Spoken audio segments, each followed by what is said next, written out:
नमस्कार, मैं हूं श्री नारायण तिवारी और आप देख रहे हैं national news. Bharatiya Janata party ने महाराष्ट्र के नारायणास्त्र का उपयोग केंद्र में कर लिया है। नारायण अस्त्र से तात्पर्य नारायण राणे से है। ये अमोघ अस्त्र हैं। ये अपने आप में ऐसे हथियार हैं कि इनका उपयोग जहां भी किया जाए रिजल्ट दे देते हैं। ये इनका अब तक का अनुभव रहा है लोगों का। इनके जो करीबी हैं वो ये मान रहे हैं कि ये नरेंद्र मोदी जी ने, ये प्रधानमंत्री नरेंद्र मोदी जी ने जानबूझकर नारायण अस्त्र चलाया है, जिसका लाभ भारतीय जनता पार्टी को और अन्य राज्यों में कितना मिलेगा ये समय बताएगा, लेकिन महाराष्ट्र में अवश्य मिलेगा ऐसा दिखने लगा है। नारायण राणे शिवसेना से निकलकर कांग्रेस से निकलकर भाजपा में आए हुए ऐसे नेता हैं जिनकी छवि बाहुबली विधायक, बाहुबली नेता के रूप में रही है और आज भी है। कोंकण के शेर कहलाते हैं। कोंकण से नारायण राणे आते हैं। इनके दोनों बेटे भी राजनीति में हैं। एक एमपी, एक एमएलए, या कभी एमपी हार गया तो भी इनकी छवि ऐसी है कि कोंकण में इनका पूरा प्रभाव है। नारायण राणे शिवसेना के शाखा प्रमुख के रूप में अपनी राजनीति शुरू की थी चेंबूर से, वडाला चेंबूर आदि इलाके से, और उसके बाद इनका ग्राफ ऐसा बढ़ा कि महाराष्ट्र के मुख्यमंत्री तक बन गए। इनका शिवसेना सुप्रीमो स्वर्गीय आदरणीय बाला साहब ठाकरे से बहुत ही घनिष्ठ संबंध था। स्वर्गीय ठाकरे को तो नारायण राणे अपने पिता तुल्य मानते थे, उनके हर आदेश का पालन करते थे। बताते हैं कि जब ये नगर सेवक चुन के आए तो इन्हें बेस्ट कमेटी का चेयरमैन बना दिया गया और करीब 5 साल चेयरमैन रहे। उस दौरान मातोश्री का धन बल जितना बढ़ा उतना कभी बढ़ा ही नहीं था। अर्थात राणे के सत्ता में आने से मातोश्री की आर्थिक स्थिति बहुत मजबूत हुई थी। इनके पास आर्थिक स्रोत इकट्ठा करने के बहुत अच्छे साधन, बहुत अच्छी आइडिया रहती है। इसी का फल था कि कैबिनेट मंत्री नारायण राणे को सीधा मुख्यमंत्री कुर्सी पर बाला साहब ठाकरे ने बैठा दिया था। बाला साहब ठाकरे का आशीर्वाद इन्हें शुरू से रहा। अब आज की बात कर लेते हैं। शिवसेना छोड़कर कांग्रेस छोड़कर भाजपा में आए नारायण राणे को उसी समय महाराष्ट्र में कैबिनेट मंत्री या उप मुख्यमंत्री का दर्जा दिया जाना सुनिश्चित था। देवेंद्र फडणवीस की तब सरकार थी। इन्हें बड़े आराम से मनोवांछित मंत्री पद मिल सकता था, लेकिन तब शिवसेना भाजपा के साथ थी, इसलिए शिवसेना ने इन्हें मंत्री नहीं बनने दिया, इन्हें सत्ता में नहीं आने दिया गया, ऐसा आरोप उस समय लगाया जा रहा था। उद्धव ठाकरे जी किसी भी हालत में इन्हें भाजपा के मंत्रिमंडल में लेने के पक्ष में नहीं थे। अब की बात करते हैं तो जब उस समय विरोध हुआ था तब भी देवेंद्र फडणवीस इन्हें स्थापित करना चाह रहे थे, क्योंकि शिवसेना रह करके उन्हें त्रास दे रही थी, तकलीफ दे रही थी। जिसे बोलते हैं ना, कंधे बैठाए बच्चे के द्वारा सुसु कर दिया जाना, वही कहावत हो रही थी। कंधे पे बैठ करके रह करके इनके प्रवक्ता ऐसा कुछ सुसु कर ही देते थे जिससे भाजपा बौखला जाए, जिससे उसकी छवि गिर जाए। तो जब इन्हें राज्यसभा में भेज दिया गया तो भाजपा ने एक मुक्तता की सांस ली थी। शिवसेना ने मुक्त सांस ली थी कि चलो महाराष्ट्र का संकट दिल्ली गया, दिल्ली जाकर के महाराष्ट्र क्या अच्छा बुरा कर पाएंगे, ऐसा मान के शिवसेना काफी मुक्त हो गई थी। फिर विधानसभा चुनाव हुआ 2019 में। भाजपा शिवसेना साथ में चुनाव लड़के सत्ता स्थापित करने भर का बहुमत मिला, लेकिन बहकाव में आकर के शिवसेना ने भाजपा का साथ छोड़ दिया। वो राष्ट्रवादी कांग्रेस पार्टी और कांग्रेस के सहयोग से रिक्शा सरकार बना ली। रिक्शा सरकार चल रही है, बढ़िया चल रही है, तिपैया सरकार चल रही है, 3 वैचारिक मतभेदों वाली सरकार चल रही है। और भाजपा के 12 विधायकों को निलंबित करके, 1 साल के लिए निलंबित करके सरकार ने अपने आसन्न संकट को भी टाल दिया है। लेकिन भाजपा विधायकों के निलंबित किए जाने के ठीक दूसरे तीसरे दिन ही केंद्र सरकार में मंत्रिमंडल विस्तार होता है और नारायण राणे को 1 क्रमांक का मंत्री पद, कैबिनेट मंत्री पद दिया जाता है। मैं मंत्री पद से तात्पर्य प्रथम क्रमांक पर उनकी शपथ विधि से है।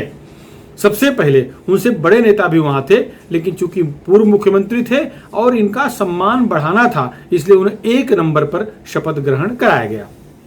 इस बहाने नरेंद्र मोदी ने ये संकेत दिया कि नारायण राणे उनके कितने करीबी हैं, वो भाजपा उन्हें कितना पसंद करती है।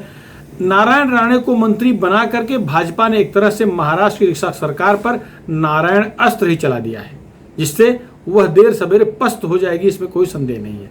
क्योंकि नारायण राणे के पास वो सारी कुंडली है जिसको खोजने के लिए सीबीआई, ईडी, आईडी सब लगी हुई है। अभी उनके हाथ लगी कि नहीं लगी ये कहना मुश्किल है, लेकिन चूंकि ये मुख्यमंत्री थे, इनके पास सारी जानकारी है, इनके हाथ के नीचे काम किए हुए बहुत सारे अधिकारी आज भी हैं। मुख्यमंत्री, मंत्री लगातार 15-17 साल से मंत्री रहे हैं। महाराष्ट्र की छवि, महाराष्ट्र की राजनीति में, महाराष्ट्र सरकार में इनकी काफ़ी पैठ है।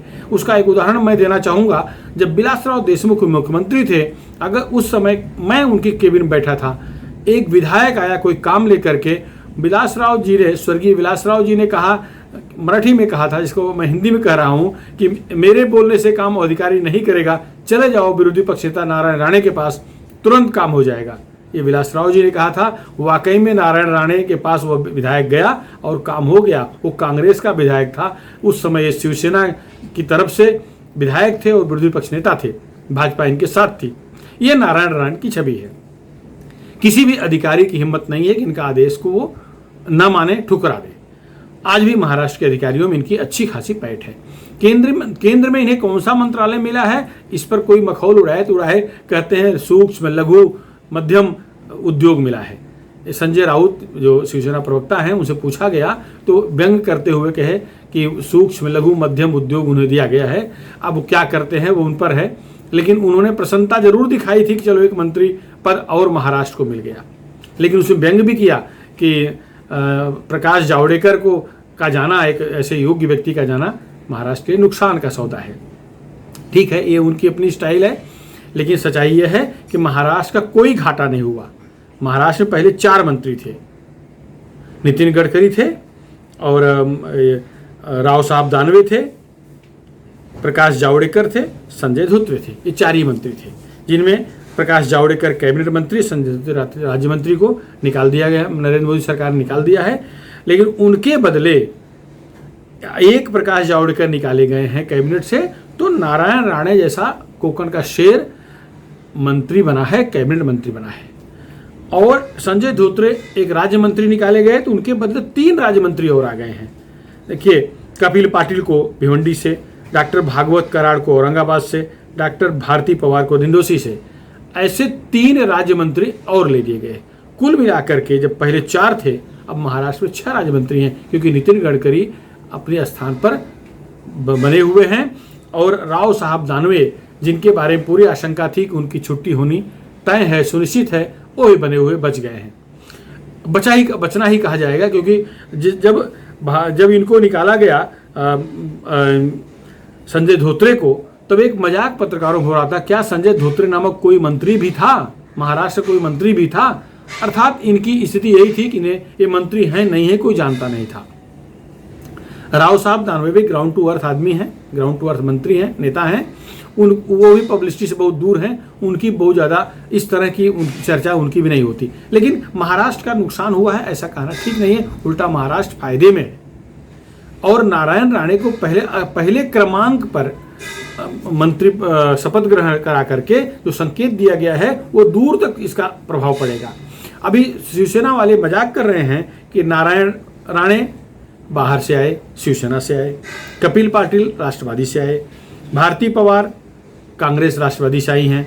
तो इस तरह से उनका व्यंग ये था कि ये सब बाहर के लोगों को ही मंत्रिमंडल में लिया गया है।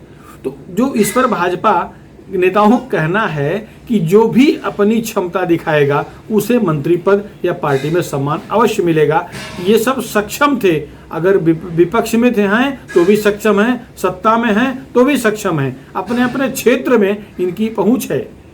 भले ही डॉक्टर भारती पवार जब लोकसभा में बोल रही थी तो उनके पीछे बैठी, हमें वो याद आ रहा है दिन, बैठी प्रीतम मुंडे मस्करी करती दिखी, हंस रही थी, क्योंकि इन्हें हिंदी बोलने नहीं आ रहा था। ये अपनी टूटी फूटी हिंदी बोल करके मराठी में बोलना शुरू किया। अच्छा बोला था, महाराष्ट्र की समस्याओं को रखा था।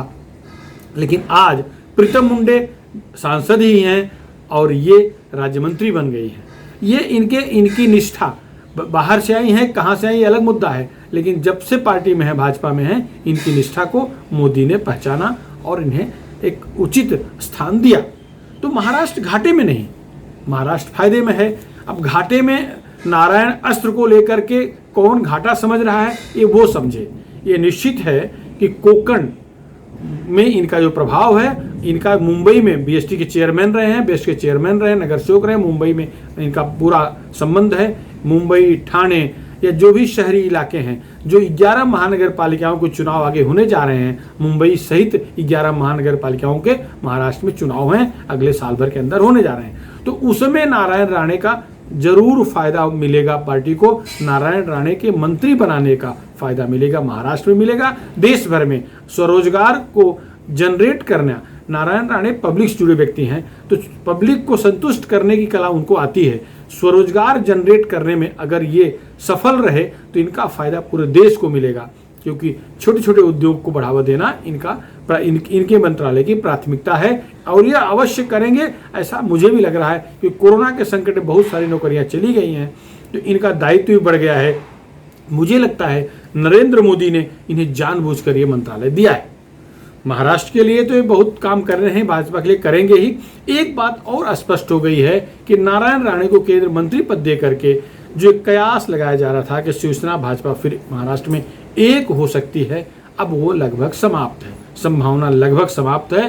राणे को जिस तरह से वरीयता मिली है, जिस तरह से प्राथमिकता मिली है, उससे शिवसेना अब साथ जाएगी, तो ऐसा सोचना भी अब गलत होगा, क्योंकि शिवसेना नारायण राणे को किसी भी हालत में पसंद नहीं करती और नारायण राणे शिवसेना की कुंडली जानते हैं, शिवसेना नारायण राणे की कुंडली जानती है, इसलिए दोनों एक दूसरे के विरोधी हैं, शिवसेना को तोड़ के गए हैं, इसलिए भी शिवसेना उन्हें बर्दाश्त नहीं कर रही है, आज भी उन्हें क्षमा नहीं कर पाई है शिवसेना।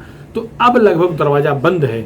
12 विधायकों के निलंबन के बाद से ही संकेत मिल रहे थे कि भाजपा अब साथ आने के बारे में सोचना बंद कर चुकी है, इसलिए नारायण राणे को पद दिया गया है, जिससे वो अपने अस्त्र का उपयोग, मेरा अस्त्र तात्पर्य हथियार से नहीं है, नारायण अस्त्र ये प्रतीकात्मक है, का उपयोग वो पार्टी बढ़ाने और पार्टी विरोधियों को खत्म करने में काम आएंगे और उनसे यही उम्मीद भी है, पार्टी बढ़े और विरोधी कम हों, ये उनसे उम्मीद है। लेकिन इतना निश्चित है कि शिवसेना हलके में एक अलग ढंग की चर्चा शुरू हो गई है।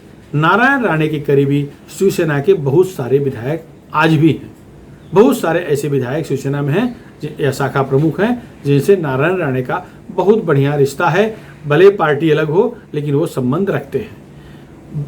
आज भास्कर जाधव जिस तरह से 12 एमएलए को निलंबित करके अपना परचम लहराए हुए हैं, वो अकेले ऐसे व्यक्ति हैं जो नारायण राणे से टफ फाइट के मूड में दिखते हैं, बाकी कोंकण में कोई उनसे टफ फाइट करने की स्टीम नहीं होता। तो अब ये दोनों की टफ फाइट होगी, हो सकता है शिवसेना भास्कर जाधव को पुरस्कृत करे, क्योंकि वो शिवसेना के एमएलए हैं, शिवसेना में थे, राष्ट्रवादी में गए, फिर शिवसेना में आए हैं, उनका भी ऐसे दल बदल चलता रहा है और 12 विधायकों को सस्पेंड करके उन्होंने मातोश्री से करीबी और बना ली है। तो हो सकता है उन्हें पुरस्कृत किया जाए, क्योंकि नारायण राणे पुरस्कृत हुए हैं। इस तरह से कोंकण में एक नया संघर्ष देखने को मिल सकता है। जो भी होगा वो सामने आएगा, लेकिन नारायण अस्त्र पर चर्चा पूरे महाराष्ट्र में हो रही है। देश भर में तो नारायण राणे की चर्चा हो रही है, लेकिन महाराष्ट्र में नारायण अस्त्र की चर्चा हो रही है। इस मुद्दे पर फिलहाल इतना ही, और जो जानकारी हमें मिली आप तो पहुंचाया, आगे जो मिलेगी आपको जरूर बताएंगे। फिलहाल यहीं विराम देते हैं वाणी को। आप हमारे चैनल को सब्सक्राइब जरूर करें, शेयर करें, जन जन तक पहुँचाएँ। धन्यवाद।